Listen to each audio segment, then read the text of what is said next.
اللہ لا قوة الا باللہ. السلام علیکم ورحمۃ اللہ وبرکاتہ.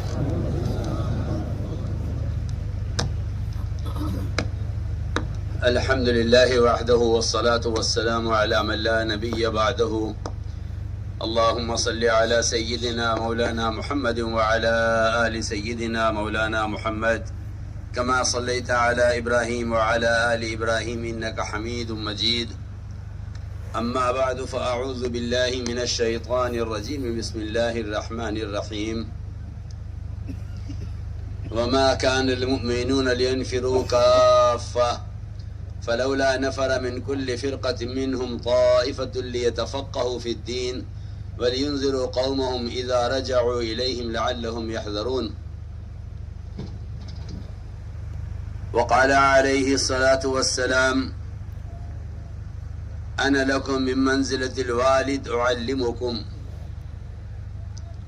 وقال عليه الصلاة والسلام صلوا كما رأيتموني أصلي.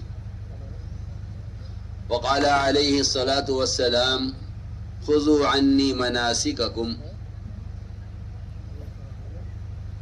او كما قال عليه الصلاة والسلام. اصل حقیقت تو یہ ہے کہ میں تو آپ حضرات کی زیارت کے لیے آیا.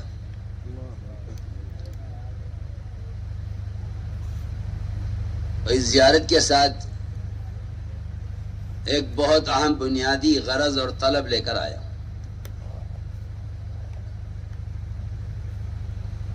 وہ طلب و غرض یہ ہے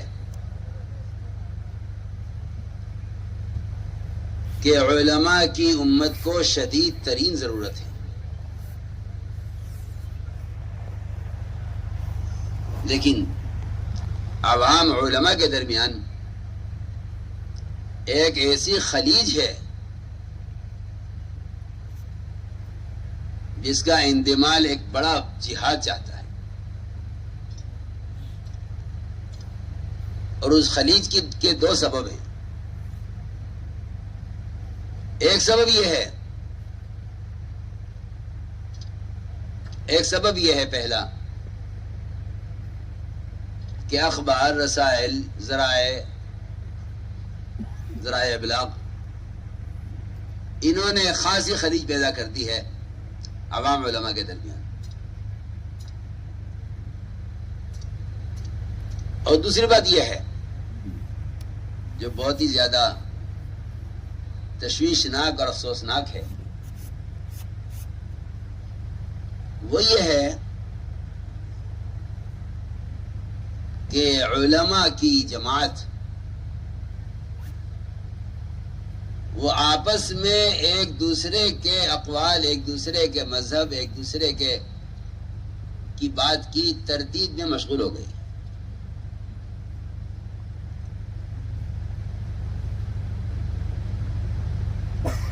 یہ دو بڑے بنیادی خطرناک سبب بنے ہیں عوام علماء کے درمیان ایک فاصلہ کرنے کے لیے، خلیج پیدا کرنے کے لیے.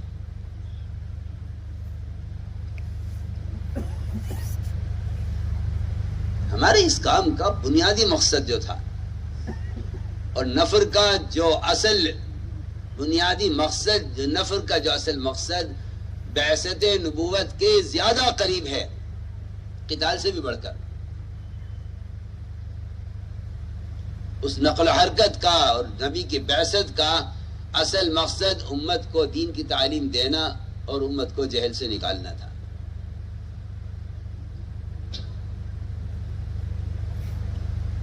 جو نفر کا اصل مقصد ہے. لیکن نفر کو جتنے اہتمام کے ساتھ تعلیم کے ساتھ جوڑا گیا ہے، وہ اہتمام قتال کے لیے یوں نہیں ہو سکتا کہ یہ نفر تعلیم کے لیے مستقل ہے اور قتال کے لیے عارض ہے. قتال عارض ہے، تعلیم مستقل کا عمل ہے، فرض عین ہے.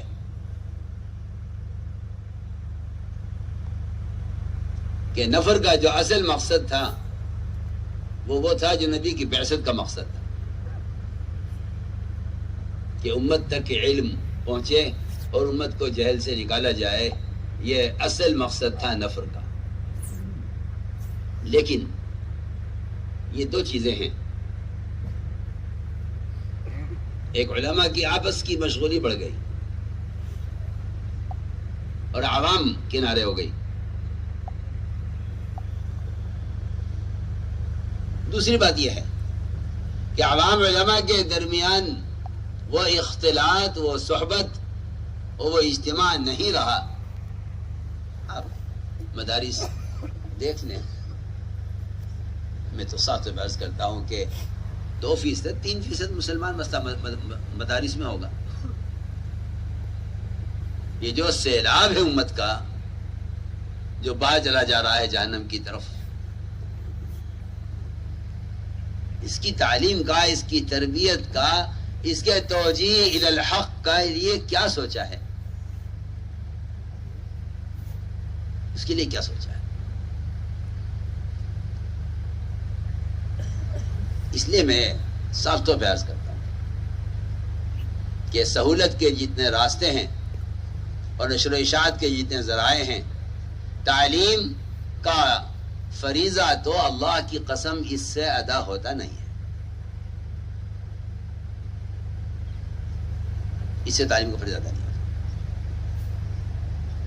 تعلیم سب سے پہلے صحبت کا تقاضا کرتی ہے. تعلیم ہو یا مطلوب، معلم ہو یا متعلم، ان میں سے دونوں کو اپنی جگہ چھوڑنی پڑے گی علم کے حاصل کرنے کے لیے. اس کے بغیر تعلیم کا کوئی تصور نہیں ہے. ہاں، معلومات نشر ہو سکتی ہے. اصل بنیادی چیز ہے یہ کہ نفر کا سب سے اہم مقصد وہ امت تک علم کو پہنچانا تھا. لیکن میں جو اصل بات عرض کر رہا تھا کہ یہ دو چیزیں ہیں کہ علماء آپس میں ایک دوسرے کی تردید میں اور امت ارتداد میں. اس کو نیچے کر دیجیے موبائل.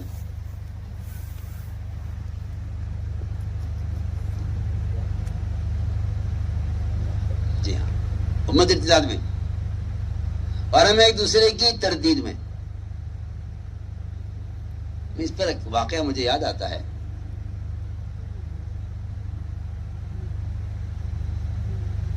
عبداللہ بن مسعود، ابی بن کعب رضی اللہ عنہما دونوں سے اول کے لوگ ہیں اور دونوں ایک شیخ التفسیر ہیں، ایک شیخ القراء ہیں. دونوں میں اختلاف ہو گیا کہ ایک کرتے میں نماز، ایک کپڑے میں سنت ہے، دو کپڑوں میں سنت ہے. دونوں میں اختلاف. وہ اپنے دلائل پیش کرے، اپنے دلائل پیش کرے، وہ اپنا قول پیش کرے، وہ اپنا قول پیش کرے. عمر رضی اللہ تعالیٰ عنہ کو اس کا علم ہو گیا کہ یہ دونوں آپس میں اس میں اختلاف کر رہے ہیں. عمر رضی اللہ تعالیٰ عنہ نے سن کر فرمایا، بجائے اس کے کہ ان کے اس تکرار پر یا ان کے اس آپس کے مذاکرے پر ان کو بتلاتے کہ ہاں ماشاءاللہ آپ علم میں لگے ہوئے ہیں. اس لیے کہ آج کل بحث لوگ اس کو سمجھتے ہیں کہ میں اس کے خلاف دلائل تلاش کر لوں، وہ میرے خلاف دلائل تلاش کر رہا ہے، میں اپنے مذہب کو اس کے مذہب پر غالب کر دوں، وہ چاہتا ہے میں اپنا مذہب ان کے مذہب پر غالب کر دوں. جبکہ یہ میں کہتا ہوں علم کا موضوع ہی نہیں ہے سرے سے. ضرورت اس کی ہے کہ اپنے مذہب کی تحقیق، اپنے مذہب کی تعلیم، اپنے مذہب پر عمل. مذاہب اربعہ حق ہیں، حق پر ہے. ایک دوسرے کی تردید کے لیے دلائل تلاش کرنا، ایک دوسرے کی تردید کے لیے طلبہ کو تیار کرنا، میرے نزدیک یہ نقصان کا سبب ہے. یہ کوئی راستہ نہیں ہے. یہ کوئی راستہ نہیں ہے. اس پر بہت قوت لگ رہی ہے. میں اپنا طلبہ سے کہتا ہوں کہ پہلے دن یہ سمجھ لو، بخاری شریف کا درس تو آتا، میں نے پہلے دن کہا، میں نے کہا طلبہ سے، ہم نے کہا اگر تمہارا مقصد یہ ہے کہ میں اپنی دلیل سے شافعی کے قول کو رد کر دوں، اپنے قول سے مالکیہ کے قول کو رد کر دوں، تو میں نے کہا تم بجائے تعلیم کے تردید میں لگ کے رہ جاؤ گے، اور تم سمجھو گے میری استعداد یہ ہے کہ میں فلاں امام کے خلاف دلیل تلاش کر سکتا ہوں۔ میں نے کہا یہ کوئی استعداد نہیں ہے، یہ کوئی صلاحیت نہیں ہے تمہارا یہ وقت اگر ایک جاہل آدمی کو اسلام کے فرائض سکھلانے میں استعمال ہوتا تو بہت زیادہ نفع آپ کے لیے بھی ہوتا، اجر کا، اس کے لیے بھی ہوتا عمل کا۔ تو میں اس کو عرض کر رہا تھا کہ دونوں میں اختلاف، حضرت نے سن لیا، سن کے فرمایا اگر آج کے بعد میں نے دیکھا کہ تم آپس میں اس بات میں اختلاف کر رہے ہو تو جو سزا مجھے سمجھ میں آئے گی تمہیں وہ سزا دوں گا،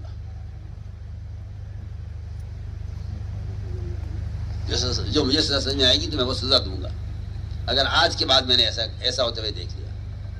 فرمایا کہ تم دونوں صف اول کے لوگ ہو، اگر تم اس بحث میں پڑ گئے تو اس عوام کا کیا ہوگا جن کو خبر نہیں ہے دین کی، جن اسلام کے فرائض معلوم نہیں ہے، ان عوام کو کون سکھلائے گا؟ اور تمہارے آپس کے اس اختلاف سے یہ عوام کون سی سنت پر عمل کریں گے؟ فرمایا کہ عمر رضی اللہ عنہ نے فرمایا کہ تمہیں چاہیے کہ ایک چیز پر عمل کرو اور عوام کو عمل پیش کرو کہ دیکھو یہ سنت ہے، دیکھو یہ سنت ہے، دیکھو یہ سنت ہے۔ میں تو کہا کرتا ہوں کہ اگر علم کا موضوع یہ بن کر رہ جائے کہ ایک دوسرے کی تردید میں لگ جائیں تو ہم تردید میں ہوں گے، امت ارتداد میں ہوگی، ہم تردید میں ہوں گے، امت ارتداد میں ہوگی۔ بلکہ ضرورت اس بات کی ہے کہ علماء اور عوام کے درمیان اختلاط ہو، اجتماع ہو، اور عوام کے جہل کا علماء خود مشاہدہ کریں، خود معائنہ کریں، عوام کے جہل کا علماء خود مشاہدہ کریں اور خود معائنہ کریں۔ ضرورت اس چیز کی ہے کیونکہ حضور اکرم صلی اللہ علیہ وسلم وہ ابو ہریرہ سے لے کر ابو جہل تک سب کے لیے فکر میں ہیں کہ یہ میری بات سمجھ لیں اور یہ میرے دین کو قبول کر لیں۔ آپ صلی اللہ علیہ وسلم کے یہاں نئے سے نئے آنے والے کا یہ اہتمام تھا، آپ صلی اللہ علیہ وسلم ممبر سے بیان فرما رہے، آپ ممبر سے بیان فرما رہے اور صحابہ آپ کے پاس جمع ہیں۔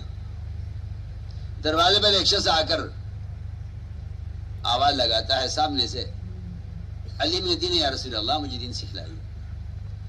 آپ صلی اللہ علیہ وسلم کا اس وقت کا یہ عمل مجھے اور آپ کو یہ بتلانے کے لیے تھا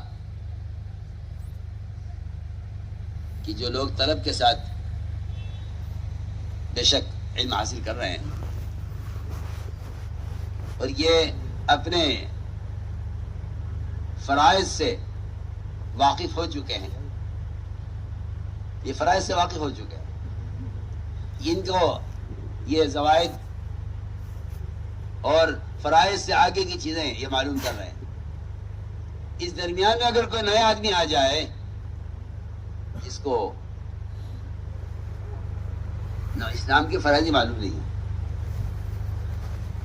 تو آپ صلی اللہ علیہ وسلم نے بیان اس کے آنے پر خود اپنا بیان ختم کیا، ممبر سے آپ اترے اور اس ایک فرد کو اسلام کے فرائض سکھلانے کے لیے آپ مسجد کے دروازے تک گئے، بجائے اس کو وہاں بلانے کے آپ اس کے پاس گئے اور کرسی لائی گئی جس کے پائے لوہے کہتے ہیں، اس پر آپ بیٹھے اور بیٹھ کر آپ نے اس ایک فرد کو اسلام کے فرائض خود سکھلائے، نہ اس کو صحابہ کے حوالے کیا، نہ اس کو بعد میں آنے کے لیے کہا۔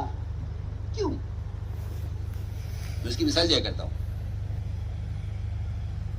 کہ کوئی ایک ڈاکٹر مریضوں کو دیکھ رہا ہو، اس درمیان اچانک کوئی ایمرجنسی کیس آ جائے، کسی ایکسیڈنٹ کا آ جائے، کسی ہارٹ فیل کا آ جائے، کسی کو ہارٹ اٹیک کا آ جائے، ڈاکٹر سارے کام چھوڑ کر فوراً دوڑتا ہے ان کی طرف، اور مریضوں کو کسی کو شکایت نہیں ہوتی کہ یہ ہمیں چھوڑ کر وہاں چلا گیا ہے، بلکہ مریض خود یہ کہتا ہے ڈاکٹر صاحب نہیں، اس کا مسئلہ مجھ سے زیادہ اہم ہے، اس کا مسئلہ مجھ سے زیادہ اہم ہے، آپ پہلے اس کو دیکھ لیں۔ میں سمجھتا ہوں کہ اس ایمرجنسی سے بھی زیادہ اہمیت اس وقت اس کی ہے کہ عوام میں بدعتیں، عوام میں جہالتیں، اور یہ کہ ہاں بات تو پہنچی گئی ہے عوام تک کسی نہ کسی ذریعے سے، تو میں تو ساتھ عرض کرتا ہوں کہ تعلیم کا جو اصل جو ہے شرط ہے بنیادی، وہ صحبت ہے، وہ اصل صحبت ہے۔ اصل بنیاد جو ہے تعلیم کا، اصل تربیت کا جو اصل سبب ہے وہ صحبت ہے۔ ایک صاحب نے عبداللہ بن عمر کو خط لکھا، اور خط میں لکھا کہ مجھے کوئی علم کی بات لکھ کر بھیجیے۔ عبداللہ عمر رضی اللہ تعالیٰ نے جواب میں لکھا کہ علم لکھ کر بھیجنے کی چیز نہیں ہے، یہاں علم ماحول میں آؤ، یہاں آ کر علم حاصل کرو۔ تو مجھے عرض یہ کرنا تھا کہ اس نقل و حرکت کا، اس نفر کا سب سے بنیادی مقصد امت تک علم کو پہنچانا ہے، اس لیے کہ یہ بات حدیث میں بالکل واضح ہے، بالکل صاف ہے کہ حضور اکرم صلی اللہ علیہ وسلم نے علماء سے 3 مرتبہ یہ فرمایا کہ یا تو عوام کو تم دین سکھلاؤ، ورنہ دنیا میں سزا دوں گا، تعجیل عقوبت کی دھمکی ہے 3 مرتبہ۔ ہر مرتبہ علماء نے کہا ابھی تری غیرنا، کہ کیوں ہمیں ان کی وجہ سے ہمیں کیوں ہلاک کیا جائے گا جب وہ سیکھتے نہیں ہیں۔ آپ اپنی بات کو دہراتے رہے، آپ نے ایک مرتبہ ان کی بات کو قبول نہیں کیا کہ اگر عوام نہیں سیکھنا چاہتے تو آپ کی کوئی غلطی نہیں ہے، یا آپ پر کوئی الزام نہیں ہے۔ آپ اپنی بات کو دہراتے رہے، یہاں تک کہ علماء نے خود یہ عرض کیا امہلنا سنۃ اسلام، 1 سال کا موقع دیجئے، جہاں جہاں تک بھی اسلام پہنچ گیا ہے ہم علم وہاں پہنچائیں گے۔ تو ہم نے عرض کیا کہ علماء کا جو خروج ہے، علماء کا جو نفر ہے، اس کا بنیادی مقصد امت کے جہل کا اس طرح علماء کو مشاہدہ معائنہ کروانا ہے، جس طرح ایک ڈاکٹر مریض کے ساتھ بیٹھ کر اس کی نبض پکڑ کر، اس کا ہاتھ پکڑ کر، اس کا حال معلوم کر کے پھر اس کا علاج شروع کرتا ہے۔ بعض ڈاکٹر تو ٹیسٹ کراتے ہیں کہ نہیں آپ کا علاج جب شروع کریں گے، جب رپورٹ پوری ہمارے پاس آ جائے گی اس سے پہلے کوئی دوا نہیں لکھیں گے۔ اتنی بنیادی چیز تھی ہے اختلاط اور صحبت، یوں نہیں کہ آپ لکھ کر بھیج دیں اور وہ اسے پڑھ کر عمل کر لیں۔ شروع میں حدیث پڑھی تھی صلو کما رأیتمونی اصلی، یہ حدیث اس بات کی پوری تعلیم دے رہی ہے کہ تعلیم اصل اجتماع اور صحبت چاہتی ہے۔ کما رأیتمونی اصلی، کہ جس طرح تم مجھے عملی طور پر پڑھتے ہوئے دیکھ رہے ہو اس طرح نماز پڑھا کرو۔ اس لیے نفر کا جو اصل بنیادی مقصد تھا وہ امت کے جہل کا معائنہ کروانا ہے، کہ علماء عوام کے درمیان رہ کر امت کے جہل کا مشاہدہ کریں اور معائنہ کریں۔ اور یہ بات بالکل حق ہے کہ بذات خود امت کے جہل کا، ارتداد کا، امت کی بے دینی کا خود جا کر مشاہدہ کیے بغیر وہ غم اور کیفیت پیدا نہیں ہو سکتی جو کیفیت مشاہدے سے پیدا ہوگی۔ بلکہ مشکل کی روایت ہے، فرمایا حضور اکرم صلی اللہ علیہ وسلم نے لیس الخبر کالمعائنہ، کہ ارتداد کی خبر پہنچ جائے آپ تک، آپ کو بتا دیا جائے کہ بھئی فلاں علاقے میں ارتداد آ گیا ہے، فلاں علاقے میں مسلمان مرتد ہو گئے ہیں، آپ کو بتا دیا جائے صرف، تو اس خبر سے میرے آپ کے اندر وہ غم اور کیفیت کیسے پیدا ہو جائے گی جب اللہ تعالیٰ نے خود موسیٰ علیہ السلام کو ان کی قوم کی گمراہی کی خبر دی، جو وحی ہے، یقینی ہے، اللہ تعالیٰ خود فرما رہے موسیٰ علیہ السلام سے۔ لیکن آپ صلی اللہ علیہ وسلم کی اس حدیث کو غور کیا جائے، اس میں آپ فرما رہے ہیں لیس الخبر کالمعائنہ، یہ آپ نے یہ بات فرمائی، حدیث ہے، لیس الخبر کالمعائنہ، اس لیس الخبر کالمعائنہ کی تفسیر میں آپ نے یہ فرمایا ہے، حدیث ہے کہ موسیٰ علیہ السلام کو اللہ تعالیٰ نے بنی اسرائیل کی گمراہی کی خبر دے دی تھی، لیکن جو غم اور غصہ پیدا ہوا ہے، وہ کیفیت جو قوم کو واپس لائے اللہ کی عبادت کی طرف، اس کی توحید کی طرف، اور بچے کی عبادت سے ہٹائے، اس غم اور کیفیت کے لیے معائنہ اور مشاہدہ ضروری ہے۔ زیادہ صاف ہوئی روایت کے اندر کہ وہ کیفیت یہاں پیدا نہیں ہوئی جبکہ خبر یقینی ہے، یہ کیفیت جب پیدا ہوئی جب موسیٰ علیہ السلام نے جا کر قوم کا حال دیکھا۔ قرآن کی آیت میں صاف ہے، رجع موسیٰ الی قوم غضبان آسفا، کہ موسیٰ علیہ السلام پلٹے قوم کی طرف، تو غصے میں بھی تھے، غصہ بھی تھا، غم بھی تھا۔ غصہ اس کا تھا انہوں نے ایسا کیوں کر لیا، غم اس کا تھا کہ اب تک کی ساری محنت کو انہوں نے کیسے ضائع کر دیا۔ ہم اس لیے عرض کرتے ہیں کہ تبلیغ میں کہ عنوان سے علماء کی نقل و حرکت،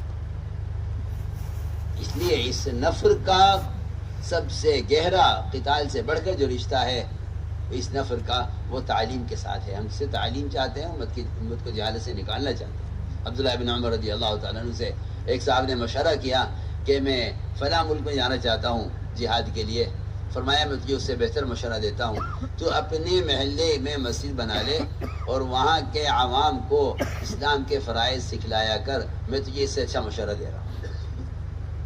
یہ اس کو دیا مشورہ جس نے جہاد کے لیے عبداللہ بن عمر سے جہاد میں جانے کے لیے اجازت طلب کی، فرمایا کہ نہیں، اپنی محلے کی مسجد بنا لے۔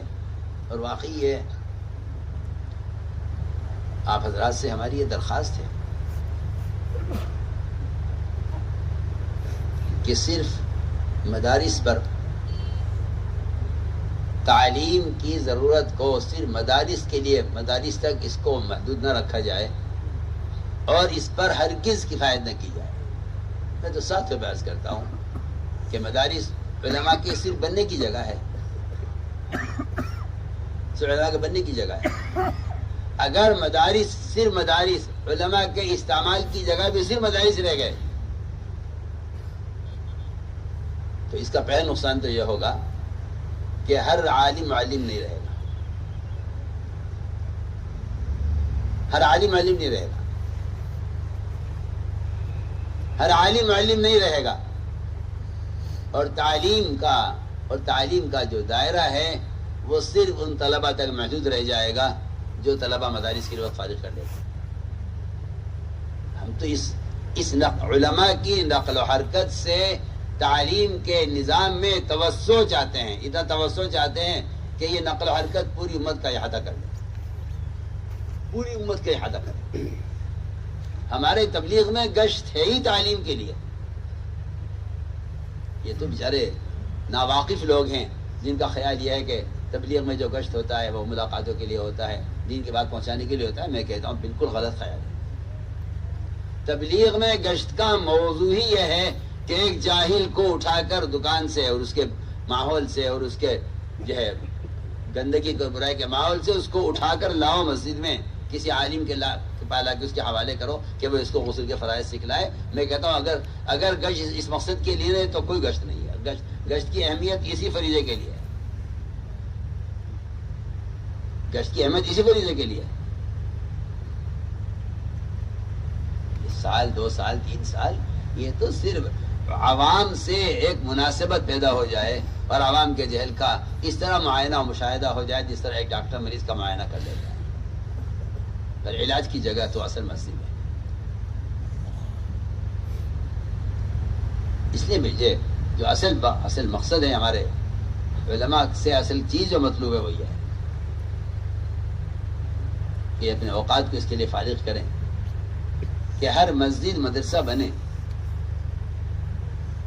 مدارس راکھوں پر۔ مدارس کا قیام تو ایسا لازمی فریضہ ہے جس کے بغیر اسلام کی اور علم کی حفاظت ممکن نہیں ہے، ممکن نہیں۔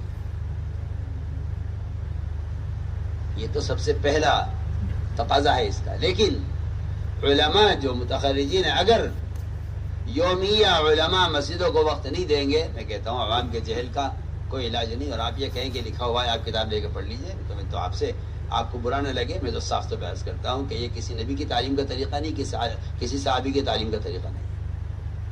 آپ کتاب لے کے پڑھ لیجئے, کسی نبی کا, کسی صحابی کا طریقہ تعلیم نہیں. بنیادی چیز صحبت ہے. کتاب معلم کے لیے ہو سکتی ہے, متعلم کے لیے کتاب نہیں ہے. عوام کے لیے کتاب نہیں, کتاب معلم کے لیے. نبی پر کتاب نازل کی گئی, آپ اس کتاب سے انہیں عمل کر کے دکھلائیے, اخلاق کے بھی, معاملات کے بھی, معاشرے کے بھی, نماز کے بھی, آپ سارے جہاد کے بھی آپ عمل کر کے دکھلائیے ان کو. کتاب ہم نے آپ کو دی ہے, آپ اس کتاب سے اپنے عمل کے ذریعے کتاب کی تفسیر کیجیے. ہمارا تو اصل مقصد یہ تھا, ہمارے گشت کا تو موضوع ہی یہی ہے.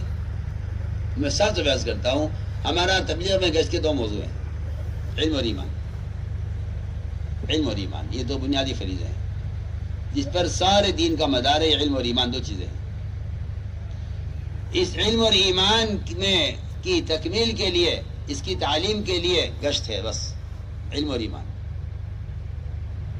کہ لوگوں کو دعوت دے کر علم کے حلقہ میں لایا ہے. ابو رضی اللہ تعالیٰ عنہ امام المحدثین ہیں, تعلیم کے دوران گشت کر رہے ہیں اور لوگوں اٹھا کر, خود امام المحدثین اٹھا کر لوگوں کو مسجدیں بھیج رہے ہیں کہ وہاں میراث تقسیم ہو رہی ہے, تم بازار میں کیوں.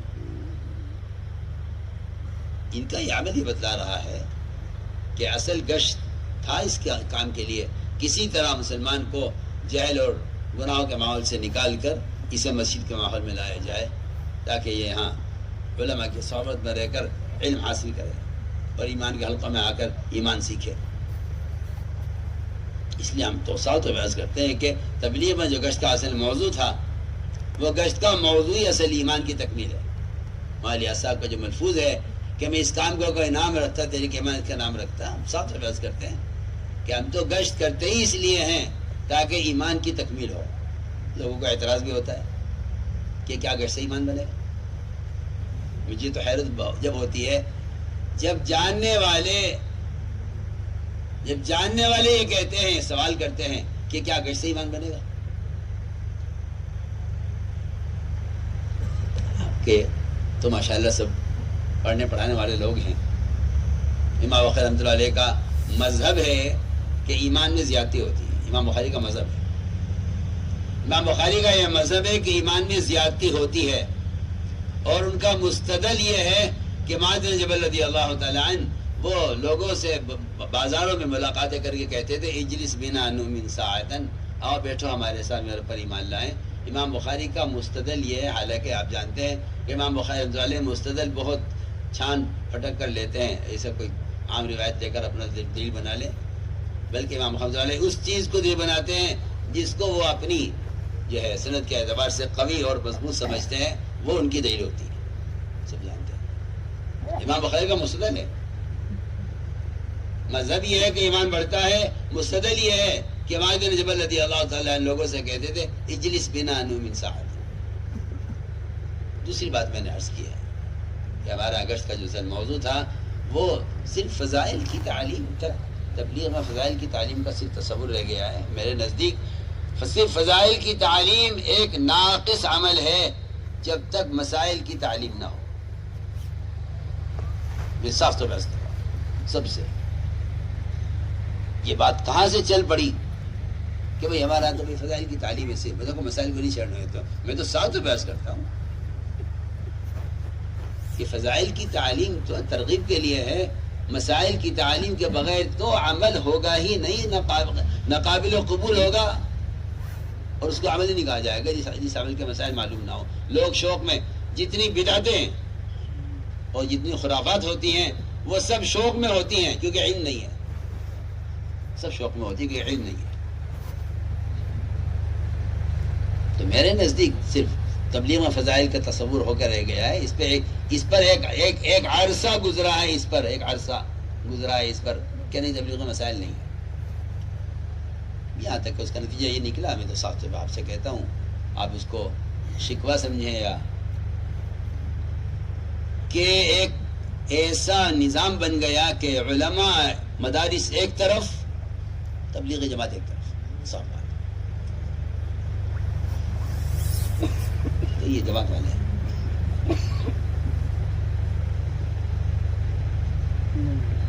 اور وہ ان کا صرف اتنا کہ بھئی فضائل کی تعلیم ہمارے یہاں ہے، وہ ہوتی ہے. اس میں کوئی شک نہیں ہے کہ فضائل کی تعلیم کا مقصد ایمان کی تجدید ہے. صرف عمل کا شوق پیدا کر لینا یہ فضائل کی تعلیم کا مقصد نہیں تھا. فضائل کی تعلیم کا مقصد ہے ایمان کی تجدید، کہ روزانہ ان وعدوں کو دوہرا لو جو اعمال پر وعدے کیے گئے ہیں، تاکہ اللہ کے وعدوں پر یقین تازہ ہوتا رہے. جو اصل بنیادی مقصد تھا وہ یہ کہ امت جہل سے نکلے اور امت کا عوام علماء کے درمیان ایک اجتماع ہو. اور اس اجتماع کی شکل میں ساتھ بحث کرتا ہوں کہ اگر آپ اس کو مدارس تک محدود رکھتے ہیں تو پھر اس مدرسے کی چار دیواری میں، اس انتظام میں کتنے طلبہ آ جائیں گے، کتنے طلبہ آ جائیں گے. عوام کے دنیاوی مشاغل وہ اس کو ان بات سے روکتے ہیں کہ بھئی ہم تو 4 سال 6 سال 8 سال ہم تو نہیں فارغ کر سکتے. اللہ تعالیٰ غریق رحمت کرے. مولانا ولق ہردوئی رحمۃ اللہ علیہ کو محی السنہ، ان کی جو ایک چاہت تھی نا، مسجد میں 1 منٹ کا مدرسہ، 1 منٹ کا مدرسہ، چاہے 1 منٹ میں یہ ایک فریضہ اسے معلوم ہو جائے غسل کا، اسے ایک فریضہ معلوم ہو جائے کلمہ لا الہ الا اللہ کے الفاظ کا. وہ ان کی چاہت تھی. اور مالیہ صاحب کی چاہت بھی یہی تھی کہ امت سے جہل ختم ہو. عام سے عام مسلمان اپنے دینی فرائض سے، بنیادی فرائض سے ایک عام سے عام مسلمان پوری طرح واقف رہے. میں صاحب سے بحث کرتا ہوں کہ یہ تقاضا مدارس سے یہ تقاضا پورا ہونے والا نہیں ہے جب تک علماء ان مسجدوں کو محلے کے کلینک کی طرح آباد نہ کر لیں. ایک آدمی کے سر میں درد ہوگا، ایک آدمی کو بخار ہوگا، وہ کسی اسپتال میں تھوڑی جائے گا دکھانے کے لیے. دوسری بات ہے، سر کا درد ہے، بخار ہے، بچے گر گیا، چوٹ لگ گئی، صبح سے لے کے شام تک ایسے سینکڑوں حوادث ہوتے ہیں جس میں محلے کے کلینک بھرا رہتا ہے مریضوں سے. اس لیے میں کہا کرتا ہوں کہ مدارس تو یہ ڈاکٹروں کے بننے کی جگہ کی طرح ہے، لیکن یہ مساجد یہ ان کے کلینک کی طرح ہیں کہ اگر یہاں انہوں نے وقت، اور یہ بات بالکل یقینی ہے کہ جتنے ڈاکٹر فارغ ہوتے ہیں پڑھ کر، ان سے عہد لیا جاتا ہے اس بات کا کہ اگر رات کو 2 بجے بھی مریض کے آ جائے اور آپ کو ضرورت پڑ جائے تو آپ کو اٹھ کے آنا پڑے گا. اس کے لیے آپ اس کا عہد کیجئے تو آپ کو ڈاکٹر کا سرٹیفکیٹ ملے گا. میں حیران ہوں، میں اس بات سے حیران ہوں کہ اللہ نے بعض لوگوں کو اللہ نے علم دیا ہے، لیکن ان کو ان کے معاشی حالات نے اور ان کو ان کے گھریلو تقاضوں نے بالکل ایسا تجارت میں ان کو جھونک دیا ہے کہ وہ نہیں معلوم ہی نہیں کہ میں تو اس کی مثال دے رہا ہوں نا. مجھے آج تک کوئی ڈاکٹر خدا کی قسم ایسا نہیں ملا جس نے مجھ سے یہ کہا ہو یا پوچھا ہو کہ میں ڈاکٹری پڑھ کے فارغ ہو گیا بھی کیا کروں. آج تک نہیں. آپ ان کالج میں پڑھنے والوں کو دیکھیے، جو کالج میں پڑھتے ہیں یہ شام کو گھروں میں جا کر اپنے سے نیچے والوں کو پڑھاتے ہیں اور گھروں سے یہ ٹیوشن لیتے ہیں اور گھروں سے تنخواہ لیتے ہیں. یہ سب مشغول رہتے ہیں، صبح کالج میں پڑھتے ہیں، شام کو آ کے گھروں میں بچوں کو ہے اپنے سے نیچے والوں کو پڑھاتے ہیں.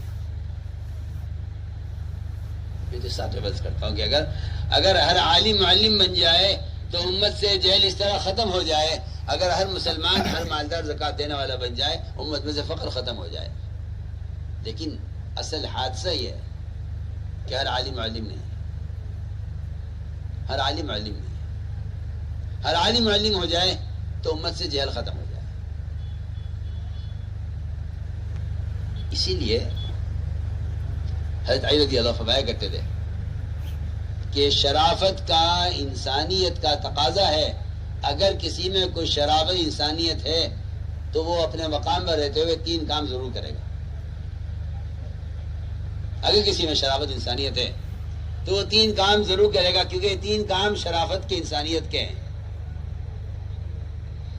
قرآن کی تلاوت، مسجد کی آبادی کی محنت، اور تیسری بات جو اصل علماء سے متعلق ہے کہ ہر مسجد میں علماء کی ایک ایسی جماعت تشکیل کی جائے کہ جو وہاں کے عوام کو دین سکھلانے کے لیے کافی ہو جائے۔ ہر مسجد میں علماء کی تشکیل، ہر مسجد میں ایک جماعت تشکیل کی جائے علماء کی، جو وہاں کے عوام کو دین سکھلانے کے لیے کافی ہو جائے۔ تو ہم نے اس لیے عرض کیا ہے کہ ہمارے یہاں اصل مقصد علماء کے خروج سے یہ تھا۔ اللہ کا فضل ہے، اس کا کرم ہے کہ اس وقت علماء کی جتنی جماعتیں سال کی، پھر دوسرے سال کی، تیسرے سال کی الحمدللہ ملکوں میں پھر رہی ہیں۔ اور میں صاف طور پر عرض کرتا ہوں کہ خدا نہ کرے اس کا مقصد تعلیم کو، کے نظام کو ہلکا سمجھنا یا اس کو چھوڑ دینا یا اس کی کوئی ضرورت نہ ہونا یا یہ کہ یہ زیادہ اہم ہے۔ میں تو صاف طور پر عرض کرتا ہوں کہ اگر کوئی آدمی طلب لے کر آ رہا ہے اور کسی میں استغنا ہے اور ہم طلب والوں کو چھوڑ کر نئے لوگوں کو تیار کرنے میں لگ جائیں تو عباسہ کے نزول کا بھی یہی موقع ہے۔ عباسہ کے نازل ہونے کا یہی موقع تھا کہ آپ صلی اللہ علیہ وسلم طلب لے کر آنے والے سے آپ نے کی پیشانی پر بل آ گئے تھے، اور وہ جو رؤسائے مشرکین جن میں استغنا تھا آپ کی بات سے، آپ ان کو سکھانے کی کوشش میں تھے۔ آپ صلی اللہ علیہ وسلم نے ان کے آنے پر ناگواری ظاہر فرمائی، اس پر عباسہ نازل ہوئی۔ تو اتصال تو عرض کرتا ہوں کہ ہمارے یہاں تو اس کا تصور بھی نہیں ہے، یہ تو اتہام ہے محض۔ اور وہاں اتہام ہوا کرتے ہیں جہاں افتراق ہوا کرتا ہے، وہاں اتہام ہوا کرتے ہیں جہاں اختلاف ہوا کرتا ہے۔ یہ کوئی متاثر ہونے کی چیز نہیں ہے، اور یہ بالکل کام کرنے والوں پر یہ اتہام ہے کہ بھائی ان کے ہاتھ وہاں مدارس کی اہمیت نہیں ہے اور مکاتب کی اہمیت نہیں ہے، یہ تو صرف نکلنے کے لیے کہتے ہیں۔ ہم تو صاف طور پہ عرض کرتے ہیں کہ نکلنے کی بے شک اہمیت اپنی جگہ ہے، لیکن ہم صاف طور پہ عرض کرتے ہیں کہ نکلنا تو یقینی ہے سب کے لیے، علماء کے لیے۔ یہ تو قرآن نے صاف کر دیا اس کو۔ کوئی اگر بیچارہ اناڑی آدمی یہ کہتا ہو کہ جی وہ نکلنا تو قتال کے زمانے میں ہوا کرتا تھا، قتال کے لیے ابھی تبلیغ والے جو ہیں وہ نفر کو تبلیغ کے ساتھ جوڑ کر اس کی اہمیت بیان کرتے ہیں، آپ اس پر غور کر لیجیے اس آیت پر جو میں نے شروع میں پڑھی تھی، فَلَنَفَرَ مِنْ كُلِّ فِرْقَةٍ مِّنْهُمْ طَائِفَةٌ لِيَتَفَقَّهُوا فِي الدِّينِ۔ اس آیت کا صاف ترجمہ یہ ہے کہ علماء کو سب کو نکلنا چاہیے مگر ایک بارگی نہیں۔ علماء سب نکلے، علماء سب نکلے، لیکن یک بارگی نہیں۔ یک بارگی نکلنے کا قرآن یک بارگی نکلنے کو منع کر رہا ہے۔ ایسا کیوں نہیں کرتے؟ فلولا ایسا کیوں نہیں کرتے کہ علماء کی ایک جماعت نکلے لیتفقہوا فی الدین، کہ عوام کے جہل کے مشاہدے سے اپنے علم میں رسوخ پیدا کرے۔ ہم تو ساتھ بحث کرتے ہیں، جو ڈاکٹر بشاندہ مریضوں کو دیکھتا ہے، ایسے ڈاکٹر کو دوائیں اتنی مستحضر ہوتی ہیں۔ خاص طور پر میں تو کہتا ہوں کہ وہ علماء اللہ جزائے خیر دے ان کو، جو مستقل عوام کی کے مسائل پر اور ان کے جدید مشکلات پر غور کرتے ہیں۔ انہیں مسائل اتنے مستحضر ہوتے ہیں کیونکہ وہ مستقل طور پر علماء کے جو ہے عوام کی ضروریات کو اور ان کے مسائل کو دیکھ رہے ہیں۔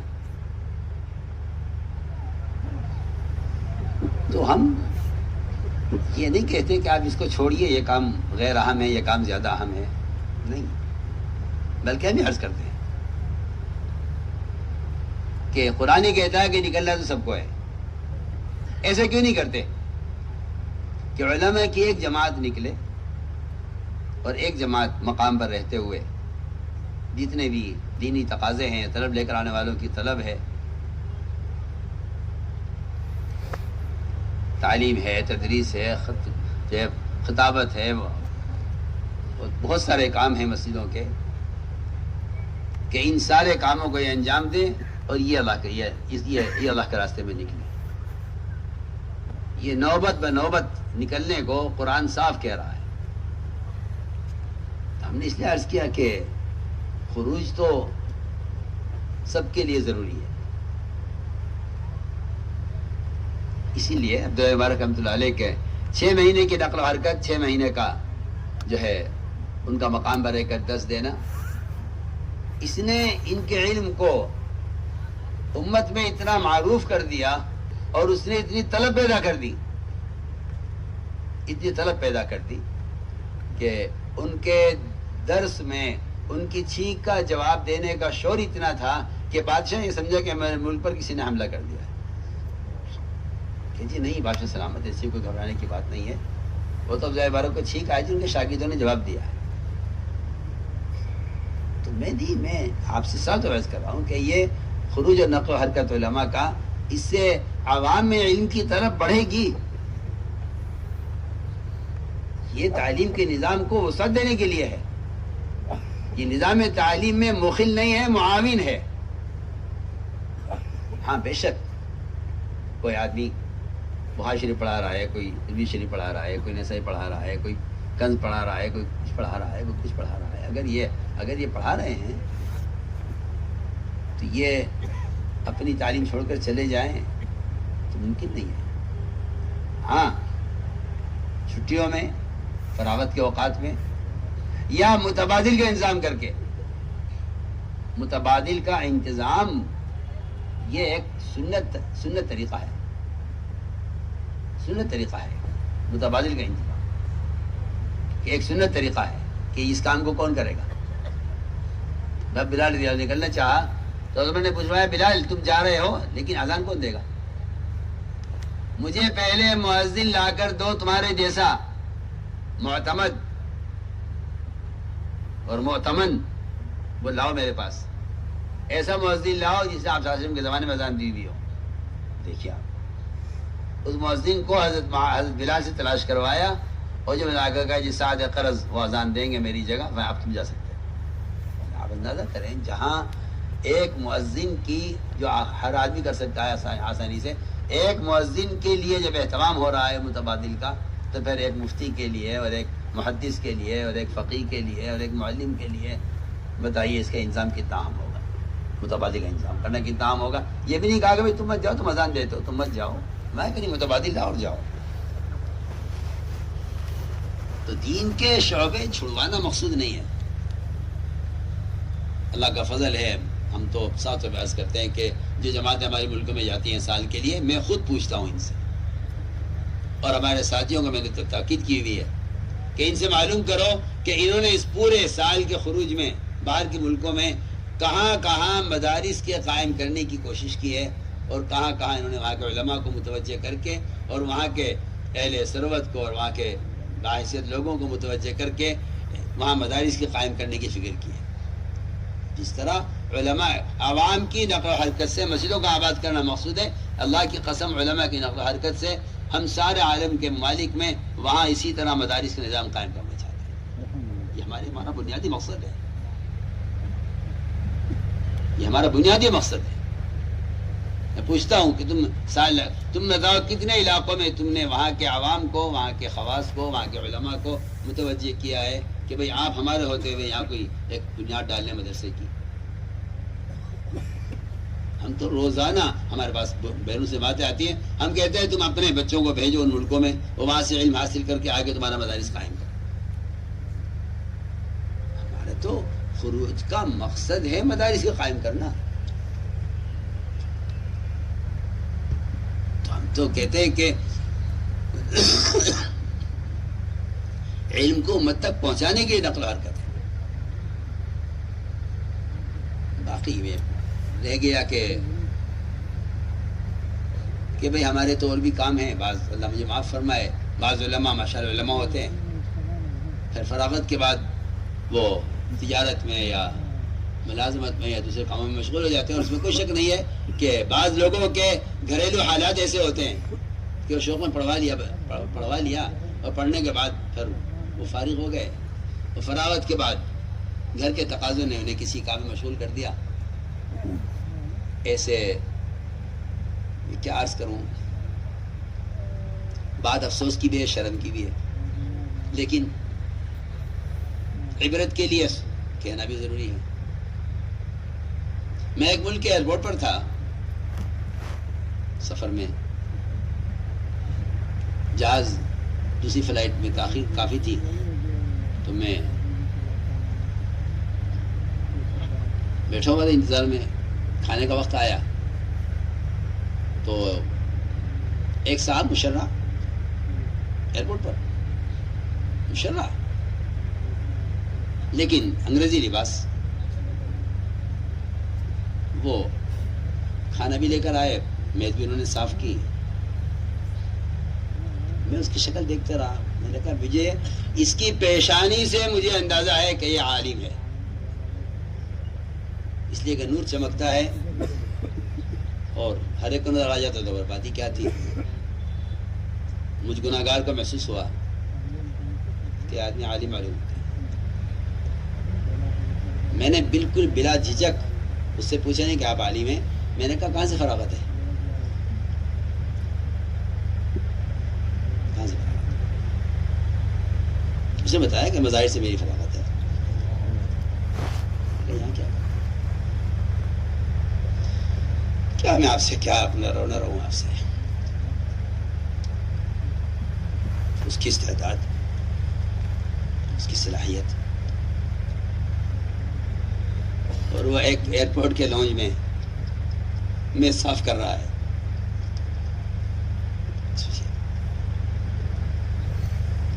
جبکہ علم سے بڑھ کر اللہ کے غیر سے مستغنی کرنے والا کوئی سبب نہیں ہے دنیا میں.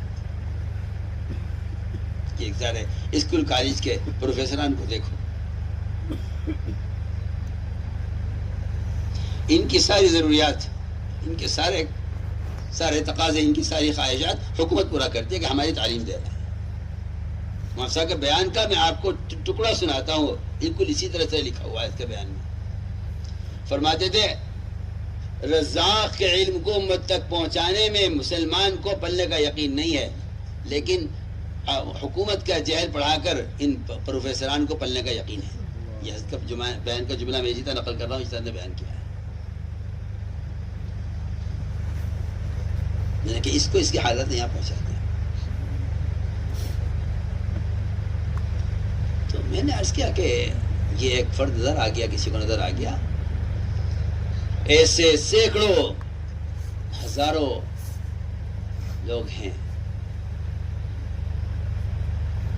ہمیں جو اصرار ہے کہ تعلیم کے دوران خروج ہو جایا کرے طلبا کا، وہ خدا کی قسم صرف اس لیے ہے تاکہ فراغت کے بعد یہ ان کا اور عوام کا رشتہ ٹوٹ نہ جائے. ان کا عوام کا رشتہ ٹوٹ نہ جائے. تجارت ہے، ملازمت ہے، دوسری چیزیں ہیں، وہ ان کے عوام کے رشتے کو. میں روانگی کر کے مسافہ کر رہا تھا، مجھ سامنے ایک صاحب آئے، مسافہ کیا انہوں نے، عربی میں انہوں نے بات شروع کر دی. میں سمجھا پتہ نہیں عرب ہے یا کون ہے. پھر وہ بیٹھے میرے پاس، تو دیکھنے میں تو عرب نہیں معلوم ہو رہے تھے، لیکن بات عربی میں کر رہے تھے. خیریت، آپ عربی میں بات کیوں کر رہے تھے؟ بہرحال شوق میں کر گیا. وہ بہت اچھی صلاحیت کا. میں نے کہا ہو کیا کر رہے ہیں؟ کہنے لگے ایک اسپتال میں ملازم ہوں.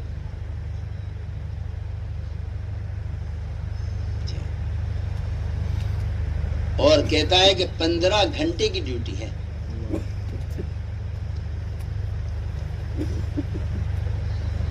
15 گھنٹے کی ڈیوٹی ہے. میں نے کیا کام ہے کہ جو عرب آتے ہیں اسپتال میں، ان عربوں کا ترجمہ کرتا ہوں ڈاکٹر کو.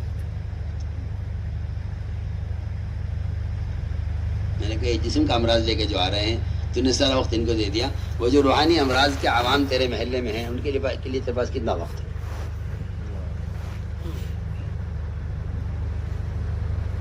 تو یہ تو میں کہتا ہوں کہ آپ سامنے ہے یہ سارا نظام. ہمیں تو علماء کا وقت چاہیے عوام کے لیے. میں کہتا ہوں تبلیغ کے لیے آپ یہ مت سمجھیے کہ کوئی تنظیم ہے جس کے لیے تبلیغ والے ہم سے وقت مانگتے ہیں. کیا اس کے تو سوچ ہی غلط ہے. بالکل یہ تو سوچ ہی بالکل غلط ہے. تو عوام کی تعلیم کے لیے آپ کا وقت درکار ہے، تبلیغی جماعت کو کیا وقت درکار ہے؟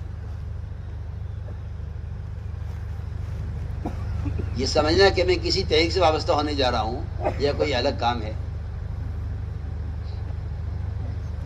اس لیے میرے نزدیک بہت سب کا سب سے اہم تقاضا یہ ہے کہ علماء اپنے اوقات فارغ کریں.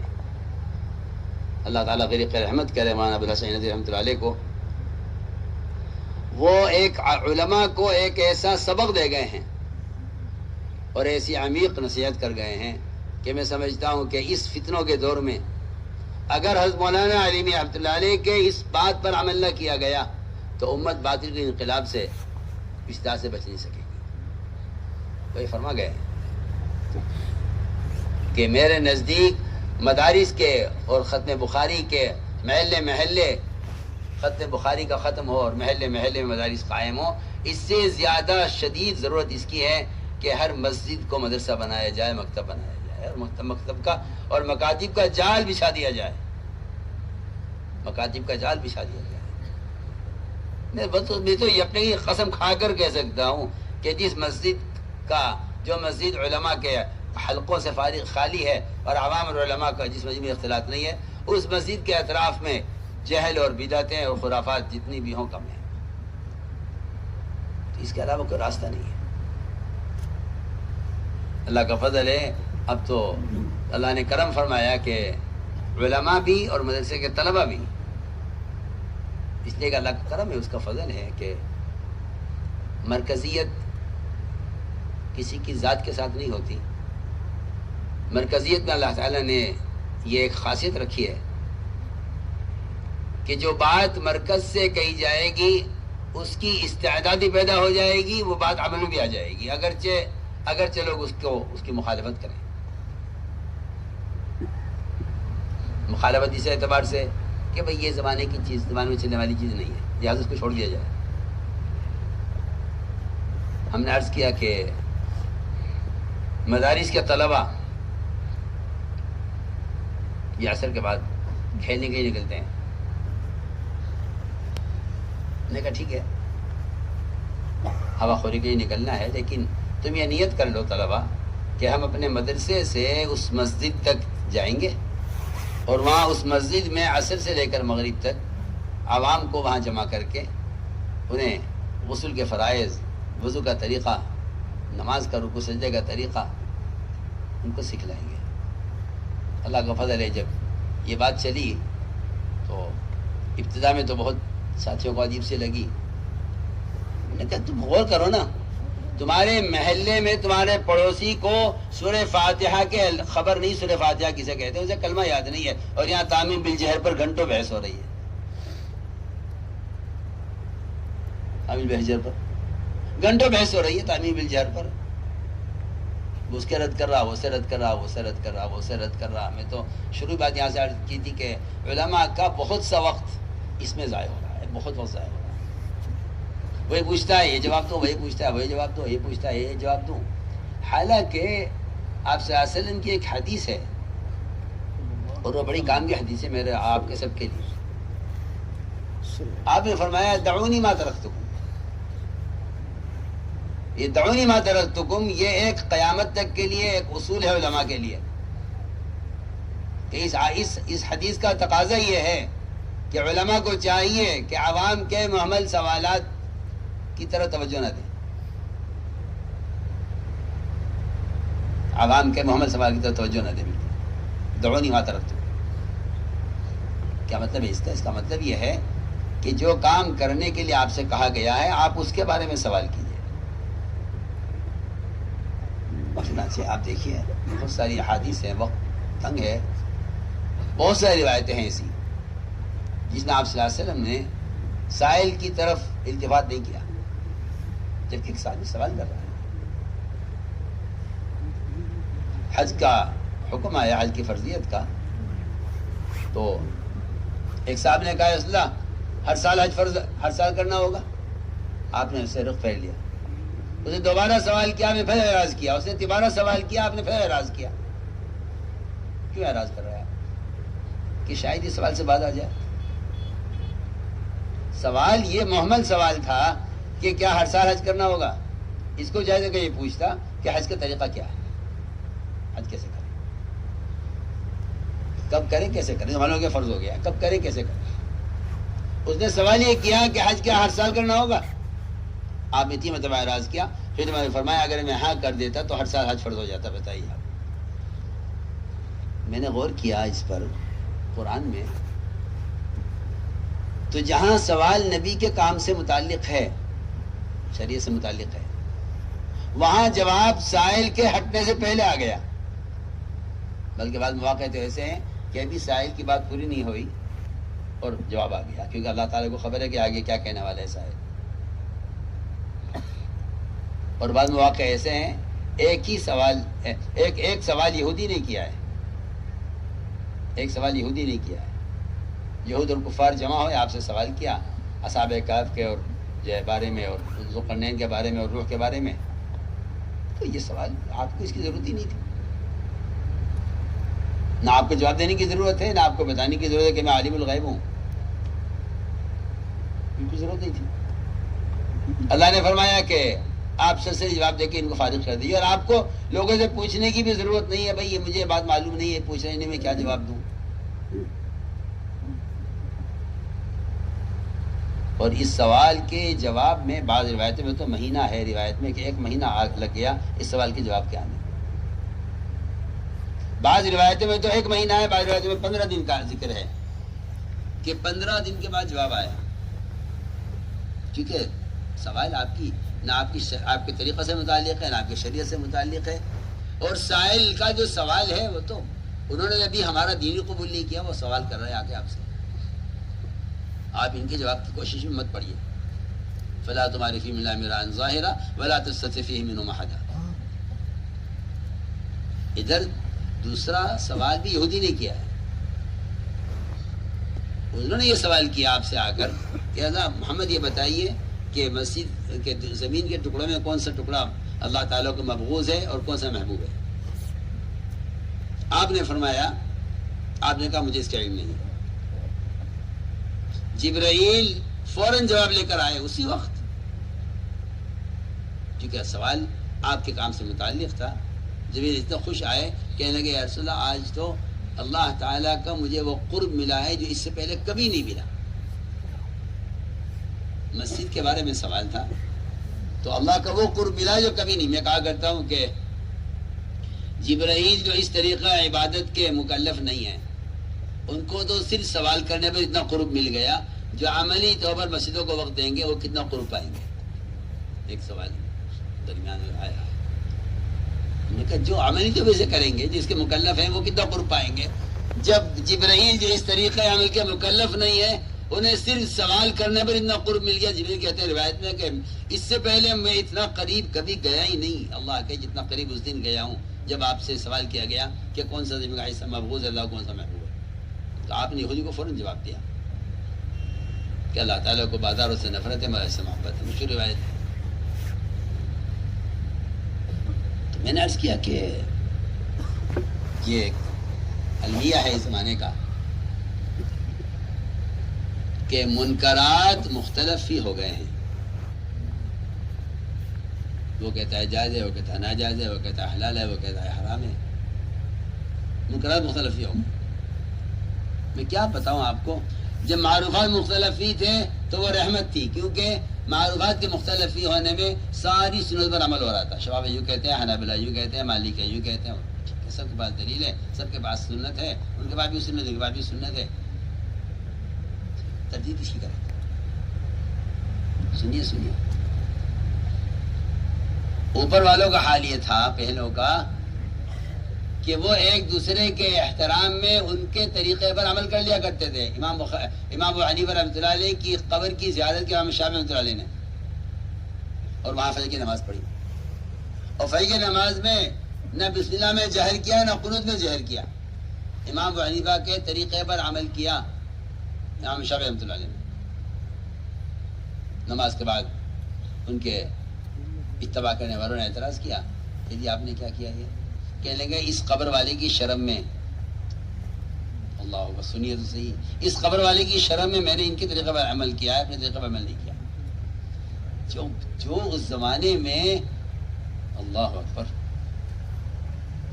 اپنے بڑوں کے مذہب کا اتنا احترام کرتے تھے، آج آپ بتائیے، آج عجیب و غریب حال ہے. وہ اس کی تکفیر، وہ اس کی تکفیر، وہ اس کی تردید، وہ اس کی تردید. میرے دوستوں میں کہتا ہوں کہ قریب آؤ، قریب آؤ، قریب آ کے دیکھو، قریب آ کر دیکھو، قریب آ کر دیکھو. دوریوں سے تو واقعی غلط فہمی پیدا ہوتی ہے. قریب آ کر دیکھو، میدان میں اتر کر دیکھو نا، پوچھو نا کہ کیا کیا ہے، ضرورت کیا ہے، کام کیا ہے. قریب آ کر دیکھو.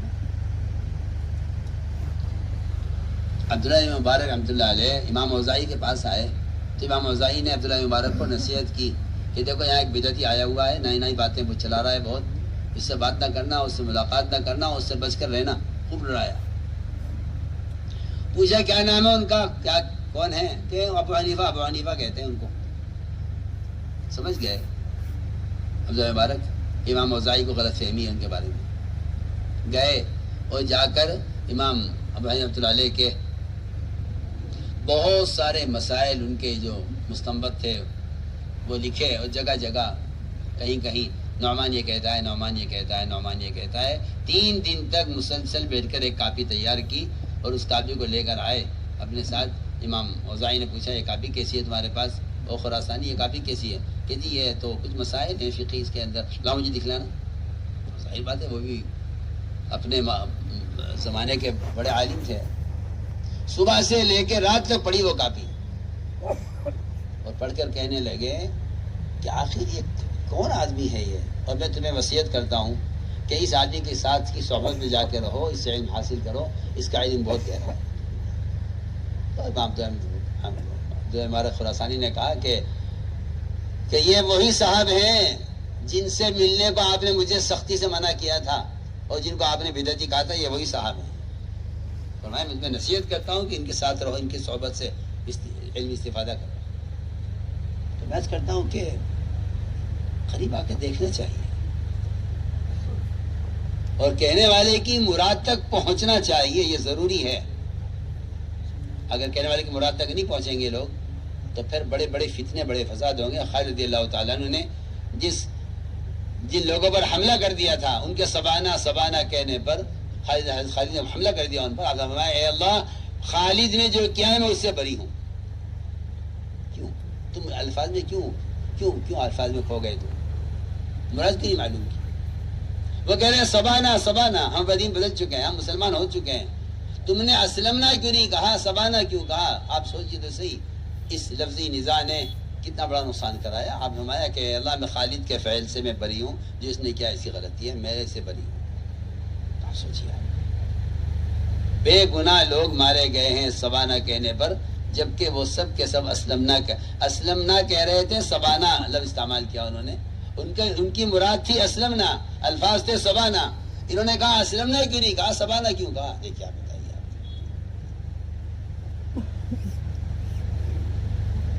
یا ایھا الذین آمنوا لا تقولوا راعنا، یہ سارے واقعات ہیں اور یہ آیات ہیں اس بات کو سمجھنے کے لیے کہ کہنے والے کی مراد کا پہنچو، قریب آؤ، بیٹھو، دیکھو کیا ہے، کیا مقاصد ہیں، کیا چاہا جا رہا ہے. ایسا تھوڑا ہی ہے آدمی دور رہ کر اڑتی اڑاتی باتوں پر یہ فیصلہ کر کے اور کوئی نظام قائم کر لے. افتراق کیسے؟ اس لیے ہم عرض کرتے ہیں کہ صحبت ضروری ہے. میرا آپ سے اصرار اسی کا ہے بار بار کہ صحبت ضروری ہے. اگر صحبت نہیں ہے تو آدمی ایسے فتنے میں پڑ جائے گا. اللہ حفاظت فرمائے. میں اس کی مثال دیا کرتا ہوں. 2 آدمی چوٹی کے،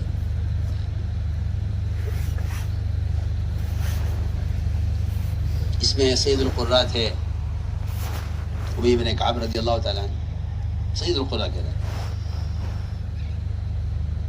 سید القراء ابی بن کعب ایک صاحب کو قرآن پڑھتے ہوئے دیکھا. یہ بہت اہم واقعہ ہے اور یہ میں اس لیے سناتا ہوں علماء کو خاص طور پر. عوام کی تو سطح کی چیز بات نہیں ہے، یہ علماء کو سناتا ہوں خاص طور پر. اس واقعے سے معلوم ہوتا ہے کہ صحبت اصل ہے. اگر صحبت نہیں ہے تو پھر ایسے فتنے پیدا ہوں گے جن کا کوئی علاج نہیں ہوگا. چنانچہ سید القراء ہیں، آپ صلی اللہ علیہ وسلم نے فرمایا کہ ابی اقرأکم ابی، مزید ان کا درجہ یہ بھی ہے کہ اللہ نے آپ کو حکم دیا کہ ابی کو قرآن، ابی سے قرآن سنو، ابی کو قرآن سنو. آپ نے ان کو بتایا، میں اللہ نے مجھے حکم دیا.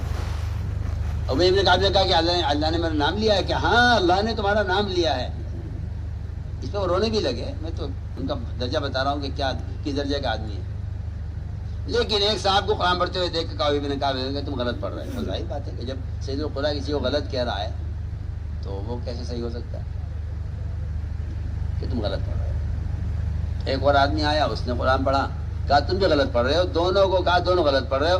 ان دونوں کا نہیں، ہم صحیح پڑھ رہے ہیں. دونوں کو لے گئے آپ صلی اللہ علیہ وسلم کی خدمت میں، اور جا کر ابی بن کعب نے کہا آپ صلی اللہ علیہ وسلم کہ یہ بھی قرآن غلط پڑھ رہا ہے، یہ بھی قرآن غلط پڑھ رہا ہے. آپ روایت عجیب ہے، یہ بہت غور کرنے کی روایت ہے. آپ نے فرمایا کہ ایک سے کہا میں سے سناؤ قرآن. اس نے قرآن پڑھا آپ کے سامنے. آپ ان کو تحسین فرمایا بہت اچھا پڑھ رہے ہو، ٹھیک پڑھ رہے ہو. اور تم پڑھو. دوسرے نے پڑھا، تم بھی اچھا پڑھ رہے ہو. سید القراء کہہ رہے غلط پڑھ رہے ہیں، آپ صلی اللہ علیہ وسلم کہہ رہے ٹھیک پڑھ رہے ہیں. ابی ابن کعب فرماتے ہیں میرے دل میں فتنہ پیدا ہوا آپ صلی اللہ علیہ وسلم کی تکذیب کا. آپ سنیے، بہت خطرناک قصہ ہے. اور ایسی تکذیب، روایت کے الفاظ ہیں کہ ایسی تکذیب کروں آپ کی، میرے دل میں فتنہ ہوا، ایسی تکذیب جیسی زبانیں جاہلیت بھی نہیں کی تھی. یہ الفاظ ہیں. آپ کو چھپلا دوں کہ نعوذ باللہ نعوذ باللہ نعوذ باللہ آپ غلط کہتے ہیں، صحیح وہ ہے جو ابی ابن کعب جانتا ہے. آپ سمجھ گئے کہ ابی کے دل میں فتنہ پیدا ہو گیا. عجیب قصہ ہے. یہ قصہ میں صرف صحبت کی اہمیت بتانے کے لیے سنا رہا ہوں آپ سب کو. یہ جو ایک اس زمانے میں رواج چلا ہے موبائلوں کا اور نشر و اشاعت کا، میں تو اس کی کھل کر مخالفت کرتا ہوں. سب بات ہے. اس نے علم کا وقار ختم کر دیا، علم کا نور ختم کر دیا. مسئلہ جائز ناجائز کا ہے ہی نہیں. مسئلہ تو تقوی کا اور صحبت کا ہے.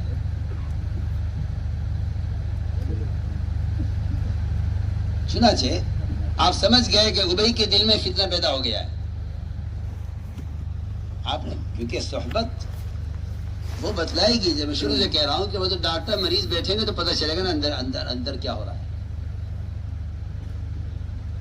باہر انہیں اس بات کا پورا یقین تھا کہ میں صحیح ہوں یا غلط ہے. جب وہاں گئے آپ صلی اللہ علیہ وسلم کی صحبت میں تو آپ صلی اللہ علیہ وسلم نے ان کی اس کیفیت کو دیکھا. روایت میں ہے کہ فرماتے ہیں کہ آپ نے میرے سینے پر ہاتھ رکھ دیا تو میں سر سے لے کر پیٹ تک پسینہ پسینہ ہو گیا.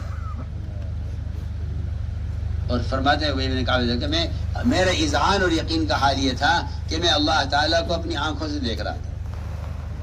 جب آپ نے دیکھا کہ اب ابی کی کیفیت یہ ہو گئی ہے، اس کے دل سے یہ ریب اور یہ شک ختم ہو گیا ہے، تو ابی ابن کعب رضی اللہ تعالیٰ عنہ کی کیفیت بدلی.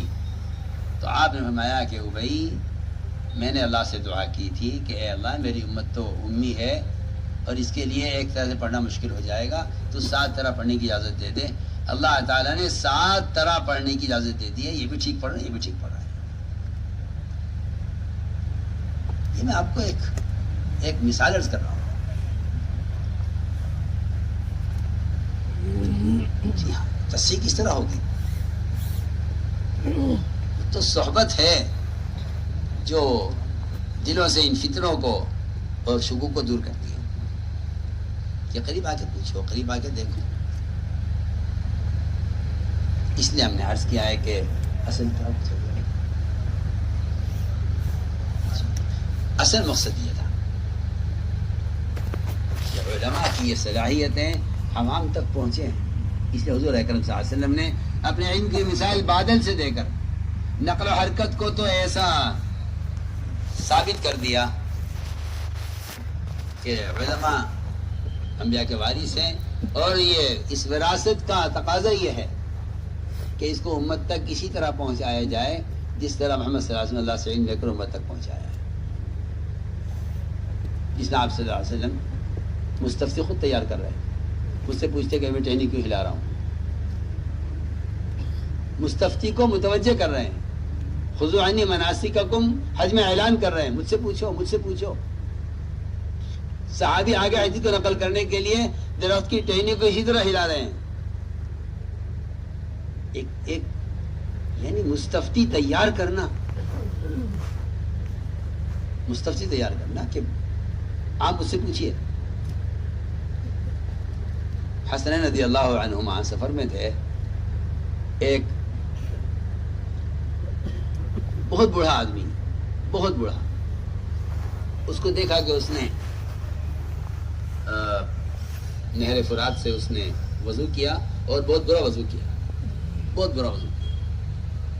اور پھر اسے نماز پڑھی تو بہت بری نماز پڑھی. یہ دونوں دیکھ رہے تھے.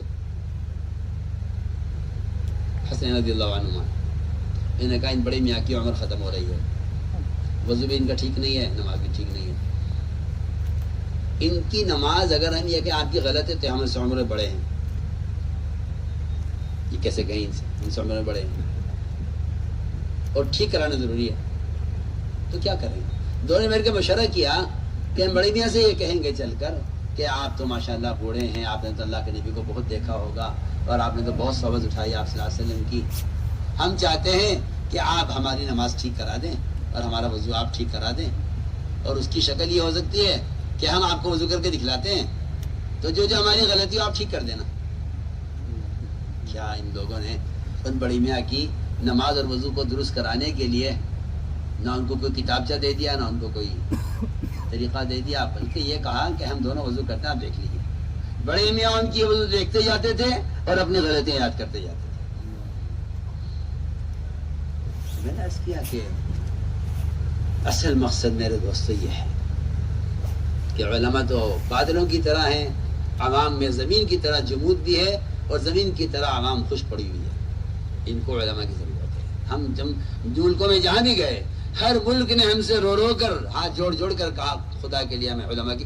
ہماری تو سال کی علماء کی جماعتوں کے کیونکہ ایک نظام طے ہے ہمیشہ سے کہ تیسرا سال مغربی ممالک کے لیے ہوتا ہے, دوسرا سال یورپ کے لیے ہوتا ہے, پہلا سال ملک کے لیے ہوتا ہے. لیکن اب بہت سے وہ ممالک ہیں جو کہتے ہیں کہ دیکھیے سال کی جماعت علماء کی فلاں ملک میں گئی, فلاں ملک میں گئی, ہمارے یہاں نہیں آئی ہے. اب تو ہمیں یعنی عالم بھر کے تقاضوں کی وجہ سے علماء کی کو دوسرے ایسے ممالک کا بھی رخ دینا پڑ رہا ہے. اس بات ہے جب کسی جماعت میں سارے علماء ہوتے ہیں, اللہ اکبر, وہ جماعت ہی کیا جماعت ہوتی ہے, اللہ اکبر. یہی اصل ترتیب بھی تھی اس زمانے. صحابہ کرام میں علماء کی جماعتیں بنا کے بھیجا, عوام نہیں, علماء کی جماعتیں بھیجی جاتی تھی. اگر 70 صحابہ غزوے میں شہید ہوئے ہیں تو 70 صحابہ صرف علم پہنچانے میں بیر معاونہ میں شہید کیے گئے ہیں. آپ بتائیں یہاں کون سا معرکہ تھا اور کون سا یہاں قتال تھا؟ نہ دفاعی قتال تھا, نہ اقدامی قتال تھا, کچھ نہیں تھا. یہ جو آج کل ایک جہالت عام ہو گئی ہے لوگوں میں کہ خروج تو نقل و حرکت تو قتال کے لیے ہوا کرتی, تبلیغ والے نکالنے کے لیے. تو آپ سے پڑھیے, آپ نفر کو پڑھیے. اس میں اس قصے میں تو نفر ہے ہی اصل تعلیم کے لیے. اہل نجد نے مطالبہ کیا تھا آپ صلی اللہ علیہ وسلم سے کہ حالانکہ دھوکہ دیا انہوں نے اور یہ کہ ہمارا اسلام آ گیا, علم نہیں آیا, علماء کو بھیجیے ہمارے یہاں. آپ صلی اللہ علیہ وسلم نے 70 علماء اس کفر کے زمانے میں جب اکثر جگہ بدامنی تھی,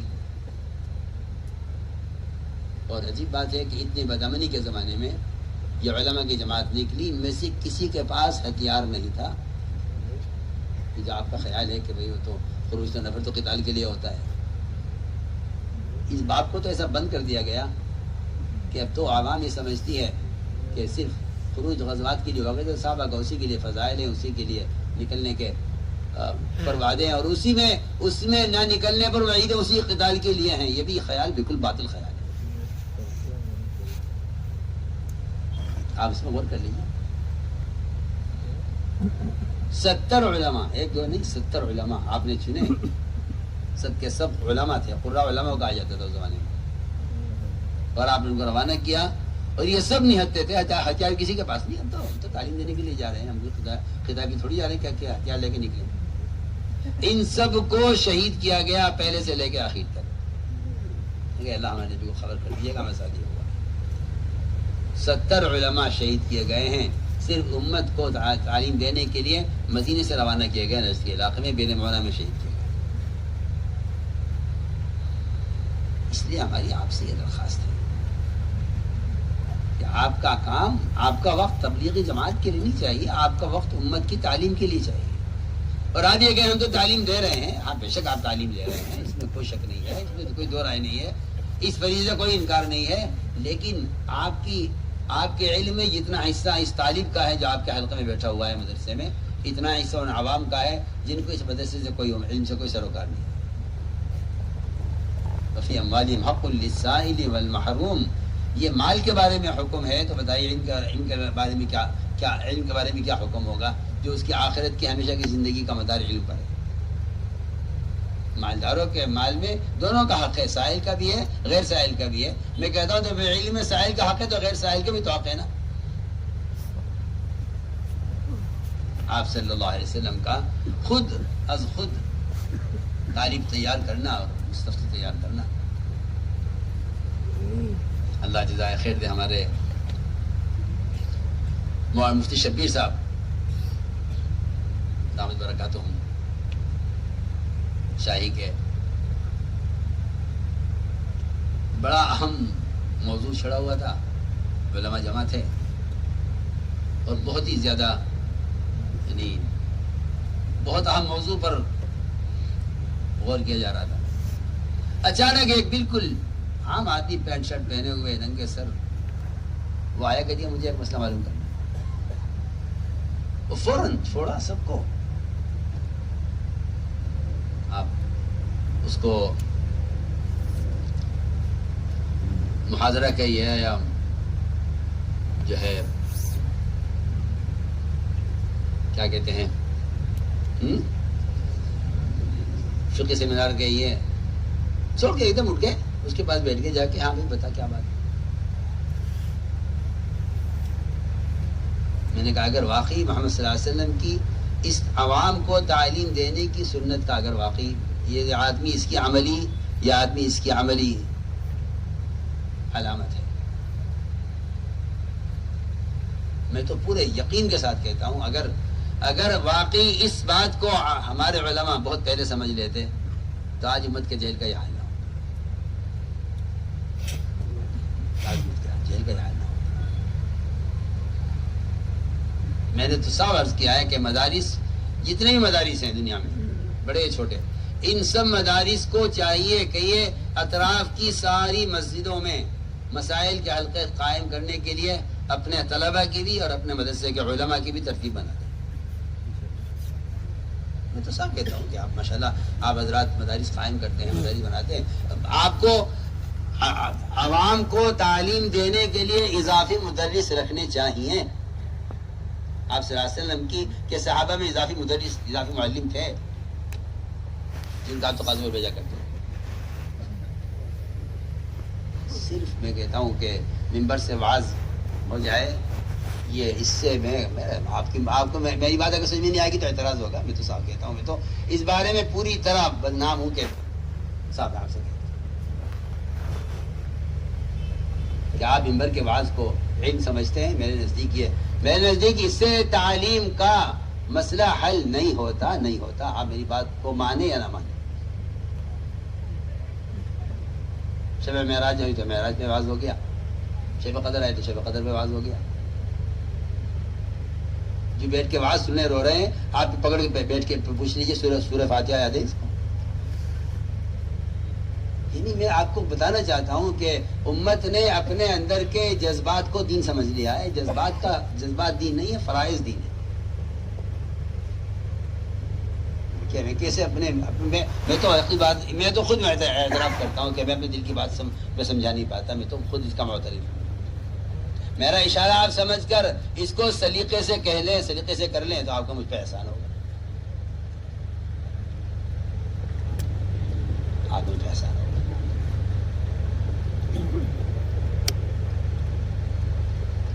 یہ ہیں بنیادی چیزیں جن کی طرف پوری عالمی سطح پر غور کرنے کی ضرورت ہے، عالمی سطح پر غور کرنے کی ضرورت ہے۔ ہر مسلمان کے علم میں، ہر معلم کے علم میں اللہ کی قسم عوام کا اس طرح حصہ ہے جس طرح زکوٰۃ کے مال میں فقراء کا حصہ۔ اگر زکوٰۃ نہیں دیتا تو یہ مجرم عند اللہ، سب بات ہے۔ آج ایک عوام سیکھتی نہیں ہے۔ میں کہتا ہوں کہ جتنی تاجر عقبت کی دھمکیاں ہیں وہ علماء کے لیے ہیں، صحابہ کے لیے آپ پڑھیے، آپ ان کے لیے وعیدیں ہیں کہ وہ سیکھتے نہیں ہیں، آپ کے لیے آپ کی وعیدیں کہ آپ سکھلاتے نہیں۔ اس لیے میری سب سے درخواست ہے کہ اس کو آپ تبلیغی جماعت کا کام سمجھ کر نہ کریں، کسی تحریک کسی تنظیم سے وابستگی اختیار کروں نہ کروں، میں اس دائرے میں آؤں نہ آؤں، اس کو سب کو چھوڑیے آپ، یہ کچھ نہیں ہے۔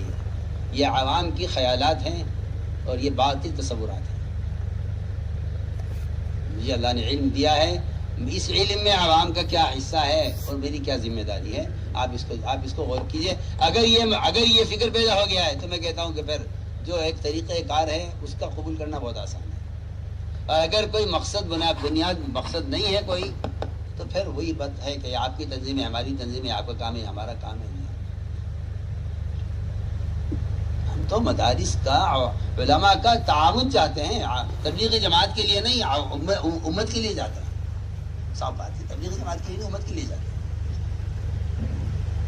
آپ اس کام کو کوئی منظم اور محدود تحریک کی نظر سے مت دیکھیے۔ آپ دیکھیں اس دعوت کے میدان میں علماء کے اترنے کی کیا ضرورت ہے، اس کی کیا فرضیت ہے، کیا اہمیت ہے، اسے غور کیجیے نا۔ آپ کسی کی ذات کو، کسی کی شخصیت کو ایک طرف کیجیے۔ ہماری حیثیت تو صرف جو ہے کیا عرض کروں کہ کسی طرح متوجہ کرنے کی ہے، کام تو آپ کو کرنا ہے۔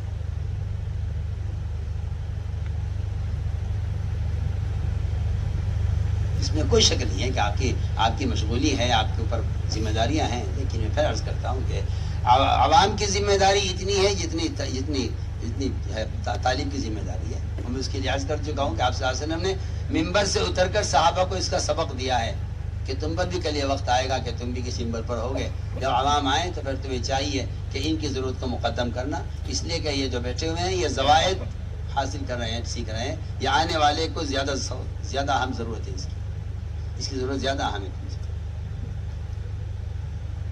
اس اعتبار سے میرا عزیز دوستوں، ارادے فرماؤ، نیتیں فرماؤ اور اس کے لیے نظام بناؤ۔ ایسے نہیں کہ ہاں کوئی بھائی تو چلا جا میں چلا جاؤں، بڑا چلا جائے، نہیں۔